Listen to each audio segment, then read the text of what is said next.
Did you know that yoga has been around for more than 5,000 years? In an article by USA Today, Daryl Austin writes that yoga is derived from the Sanskrit word yuj, meaning the unification of body, mind, and soul. Yoga is a combination of physical, mental, and spiritual exercises originating in ancient India. The conjunction of these together aim to connect the body to the mind. Physically, what this looks like most often are breathing exercises, isometric exercises working on flexibility and stability. When there's little time for the body-punishing workouts that the gym most often puts people through, also filled with way too many people, yoga offers an alternative that can be more appealing to a lot of people. This can be done at home alone, out in nature with a group of friends, or in a class in a private room led by someone who knows yoga very well. Yoga utilizes breathing exercises as well as the physical exercises to connect one's body and mind. Based on the information I have found and researched, I'm going to try to convince you why you should try yoga. In this speech, I will outline for you the research that I have done that yoga has on both the physical health of the person, the mental or psychological health of the person, and then what happens if you have been practicing yoga for a long-term period of time, the effects that it has on the body and the mind overall. To start, one of the most simple aspects of yoga that we see from the outside looking in are the physical positions that we put our bodies into. But what about the benefits that it has on our overall health for our physical bodies? A study done by the Indian Journal of Community Medicine found that people who practice yoga for at least 30 minutes a day, 5 days a week, saw improvement on increased respiratory muscle tone. Due to the focus of breathing that the yogic exercises work on and strive to achieve, this increased respiratory muscle tone means that they have increased oxygen going to their brain, which increases mental clarity for most people. When you have more intake of oxygen, this means that your breathing muscles get stronger, and then it increases the flow of oxygen that can get to your head, improving a litany of other things besides mental clarity.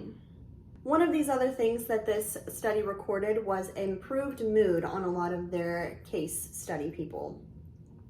When our heart rate is lower, it increases the amount of feel-good endorphins that are running through our body, and it relaxes the muscles. Therefore, in a relaxed state, you have an increased mood of some of the things that you're feeling throughout life, which can potentially be anxiety and stress. So overall, most people, because of the physical benefits, improved on their mood. In a qualitative study exploring the behavioral, physical, and psychosocial changes associated with yoga that promote weight loss, Ross and al. Found that individuals who practice yoga report that yoga helps to improve diet and body weight, and studies involving long-term yoga practitioners have found an inverse relationship between frequency of yoga practice and levels of obesity, meaning that they have found a relationship between those who practice yoga very frequently and the decreased levels of obesity that they have found with those people in long-term studies. In keeping with this theme of how yoga can be beneficial for weight loss, those measured in the same study found that increased energy expenditure from yoga enhanced mindfulness and body awareness, thus reducing stress. In addition to, yoga interventions have been shown to reduce binge eating and preoccupation with food, meaning that the mindfulness that comes with some of the exercises that yoga has to offer, in addition to being physically active, have decreased the interest and want and need for the higher caloric intake of foods. So people are more mindful of what they put into their body while they are focusing on some of the things that they are doing for their body. So far, we have outlined some of the physical benefits of yoga. Let's move now to some of the mental and psychological benefits that yoga has to offer. A key part of this is mindfulness, which is the practice of being deliberately aware of one's conscious experience from moment to moment. A study done on the immediate and durable effects of yoga and physical fitness exercises on stress by Tong found that both yoga and fitness exercise practices helped to increase self-compassion and positive emotions and to reduce negative emotions. However, only yoga exercises had a significant impact on both mindfulness and stress reduction, meaning that yoga was the only thing of the exercise list on this study that actually improved some of the mindfulness and stress reduction in patients, as opposed to some of the other physical fitness exercises that did not have the mindfulness or the psychological and mental aspect that yoga specifically has. Another way in which yoga can help improve mental and psychological health is that it promotes cognition. An overview of the psychological benefit of yoga done by Poonam dictates that yoga promotes cognition by making new brain cells and by brain cells making new connections, which in turn improves cognitive skills like memory, learning new things, intelligence, decision-making, better attention, and language skills. This is in addition to improving mood of the person. So like I had mentioned earlier, with one of the physical benefits from yoga being that improved mood, it also is with the psychological and mental aspect of one of the benefits that yoga has. Regular yoga practice maintains positive emotions and decreases negative emotions. So yoga increases oxygenated blood to the brain and chemicals like the endorphins we had mentioned earlier, helps to improve mood, decrease stress, and decrease anxiety. This was found in that same study done by Poonam, with his overall aim to be a psychological overview of the benefits that yoga has on people. Finally, if yoga is maintained for a long-term duration of time, the effects are even better on aging populations. There are a few different studies that I have to show this last topic.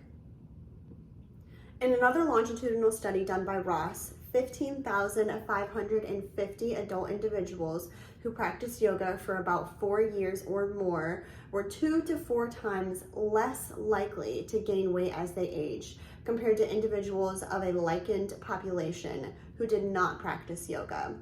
This just goes to show that people who are continually practicing yoga and keeping up with a lot of those mindful and physical exercises that help benefit their body are less likely to succumb to some of the other issues that we have as we age, which are weight gain and some of the other sedentary lifestyles that can come with age. When you have an increased physical fitness to you, you are less likely to become more sedentary as you age, therefore increasing your abilities to resist that weight gain because you are more active. One of the last talking points that I would like to hit on in the last long-term duration of the effects that yoga can have on people is the potential for a longer life expectancy. So we know that through both the physical and mental aspects that yoga has to offer, it increases the ability to stay relaxed and calm. The relaxation produced by yoga reduces cortisol levels, the stress hormone, and lower cortisol levels leads to a stronger immune system, in addition to blood pressure within healthy levels. When we have increased levels of cortisol, it stresses our cardiac muscles, it decreases our brain function, and it works very heavily on our system, meaning that with decreased cortisol levels over the period of our life, we could potentially extend what would have been had we not been practicing yoga or other exercises, mindfulness that goes with yoga to help decrease some of the cortisol that we experience in everyday life. In conclusion, yoga can be used to increase physical fitness, decrease mental stress while adding new coping skills, and when used as a physical alternative to working out, long-term, it can make lasting impacts on one's life and health. If working out in a gym is too scary of a first step to start to become active, why not try yoga? Based on the information presented, why not invest a small amount of time, as little as 30 minutes a day, because the effects could be life-lasting. And if it's been around for 5,000 years, better to give it a try and see what people have been raving about. Thanks.